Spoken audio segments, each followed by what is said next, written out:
అందరికీ నమస్కారం. ముందుగా ఓం శ్రీమాత్రే నమః అని కామెంట్ పెట్టి లైక్ చేసి మా ఛానల్ని సపోర్ట్ చేయండి ఫ్రెండ్స్. హిందూ ధర్మశాస్త్రం ప్రకారం కార్తీక మాసం తర్వాత అంతటి పవిత్రమైనది మాఘమాసం. మఖ నక్షత్రంతో కూడిన పౌర్ణమి ఉండే మాసం. అందుకే ఈ మాసానికి మాఘమాసమని పేరు వచ్చింది. అంతేకాదు మాఘమాసం అనగానే అందరికీ గుర్తొచ్చేది వివాహాలకు శుభముహూర్తాలు.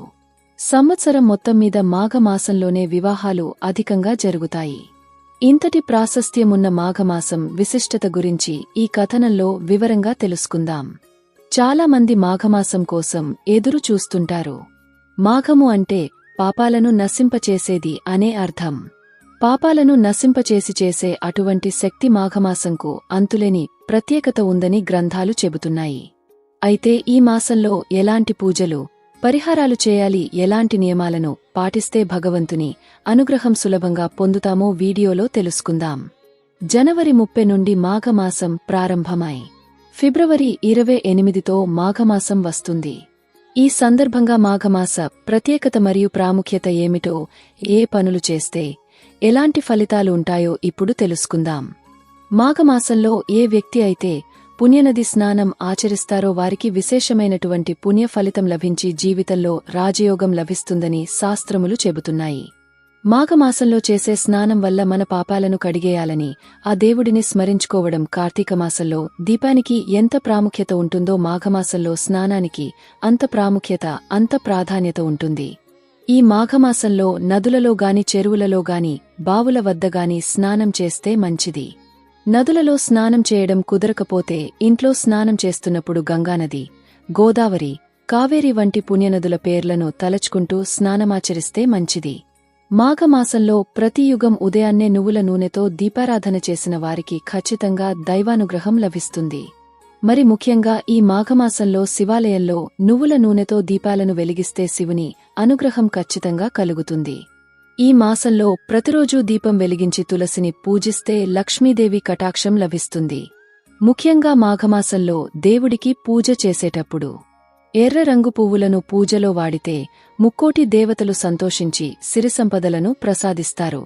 ముఖ్యంగా ఎర్ర మందారం పూలతో పూజ చేస్తే ఇంకా మంచిది. మాఘమాసం నుండి శివరాత్రి వరకు అన్ని పర్వదినాలే ఉంటాయి. ఈ నెల మొత్తం పూజలు చేస్తే ఎంతో పుణ్యం వస్తుందని శాస్త్రం చెబుతోంది. మాఘమాసంలో ఖచ్చితంగా ప్రతి ఒక్కరూ విష్ణు సహస్రనామాన్ని పారాయణం చేయాలి. ఈ మాసంలో ఎవరైతే విష్ణు సహస్రనామాలను పారాయణ చేస్తారో వారికి విష్ణుమూర్తి అనుగ్రహం ఖచ్చితంగా కలుగుతుందని శాస్త్రాలు సూచిస్తున్నాయి. శివకేశవులకు కార్తీకమాసం అంటే ఎంత ఇష్టమో మాఘమాసం అంటే కూడా అంతే ఇష్టమట. కాబట్టి మాఘమాసంలో శివకేశవుల పూజకు విశిష్ట స్థానం ఉంది. ఈ మాఘమాసంలో పరమేశ్వరుడు ముక్కోటి దేవతలతో కలిసి శివాలయంలో ఉంటాడని శాస్త్రాలు చెబుతున్నాయి. కాబట్టి ఈ నెలలో మీకు కుదిరినప్పుడల్లా శివాలయంలో నువ్వుల నూనెతో ఒక దీపం వెలిగిస్తే చాలా మంచిది. ఈ మాఘమాసంలో శివునికి ప్రీతికరమైన వెలగపండును నైవేద్యంగా సమర్పిస్తే శివుడు సంతోషించి కోరిన వరాలను అనుగ్రహిస్తాడు. ఈ మాఘమాసంలో సాక్షాత్తు లక్ష్మీదేవి భూమిపైకి వస్తుందని భావిస్తారు. కాబట్టి లక్ష్మీదేవి స్వరూపమైన తులసిని పూజించడం ద్వారా సకల సంపదలను పొందవచ్చు.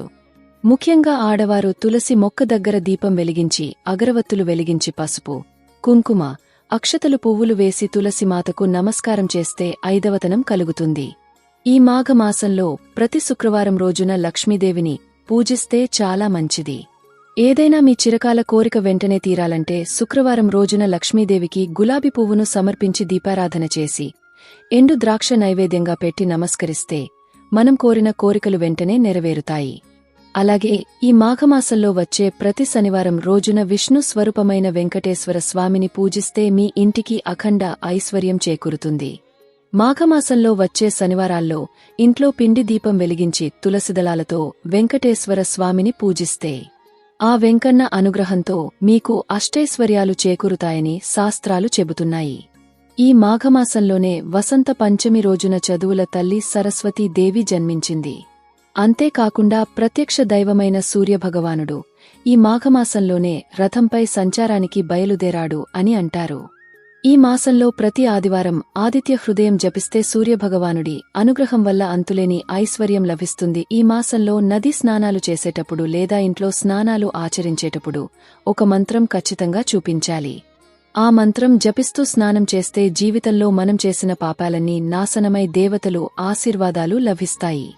ఆ మంత్రమేమిటంటే దుంహక దారిద్ర్యనాశాయ శ్రీ విష్ణోస్తోషనాయచ్ ప్రాతః స్నానం కరోమ్యద్య మాఘే పాపవినాశనం.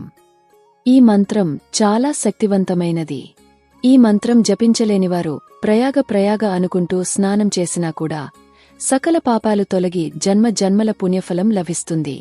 ఈ మాఘమాసంలో ప్రతిరోజూ సూర్యభగవానుడికి ఖచ్చితంగా అర్ఘ్యం సమర్పించాలి. ప్రతిరోజూ అర్ఘ్యం సమర్పించలేనివారు ఆదివారం ఒక్కరోజైనా సూర్యునికి అరయం సమర్పిస్తే మంచిది.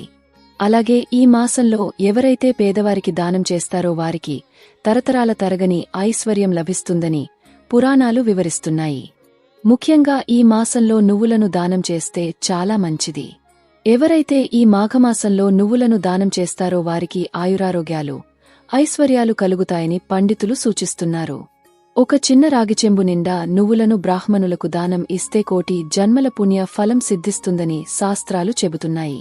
ఈ మాఘమాసంలో ముల్లంగి దుంపలు అస్సలు తినకూడదు. ఈ మాసంలో నువ్వులలో పంచదారను కలిపి తింటి ఆయురారోగ్యాలు అష్టైశ్వర్యాలు చేకూరుతాయని పండితులు తెలియజేస్తున్నారు. అలాగే ఈ మాఘమాసంలో వెండి వస్తువులు ఇత్తడి వస్తువులను అస్సలు కొనకూడదు. పూర్వం ఒక గంధర్వుడు ఉండేవాడు. అతను చేసిన పూర్వజన్మ కర్మ వలన అతని ముఖం వికారంగా ఉండేది. ఆ గంధర్వుడు భృగు మహర్షి దగ్గరకు వచ్చి తన బాధనంతా చెప్పుకున్నాడు. గంధర్వుని వేదనను గమనించిన మహర్షి మాఘమాసంలో గంగానదిలో స్నానం చేస్తే చేసిన పాపాలు అనారోగ్య సమస్యలు అన్నీ నశిస్తాయని చెప్పాడు. వెంటనే గంధర్వుడు సతీసమేతంగా వెళ్లి గంగా స్నానం చేస్తాడు. మహర్షి చెప్పినట్టుగానే గత జన్మకు సంబంధించిన పాపాలు పోయి తన ముఖం అందంగా తయారైంది. మాఘమాసంలో ముఖ్యంగా శివుడిని విష్ణువుని పూజిస్తే చాలా మంచిది. ప్రతిరోజూ నియమ నిష్టలతో పూజలు స్నానాలు అతిక్రమించిన వారికి కోరిన కోరికలన్నీ తప్పక నెరవేరుతాయని పద్మపురాణంలో ఉత్తరఖండంలో పేర్కొనబడింది. మీకు ఈ వీడియో నచ్చితే తప్పకుండా లైక్ చేసి షేర్ చేయండి. మరిన్ని మంచి వీడియోస్ కోసం మా ఛానల్ని సబ్స్క్రైబ్ చేయండి. ధన్యవాదాలు.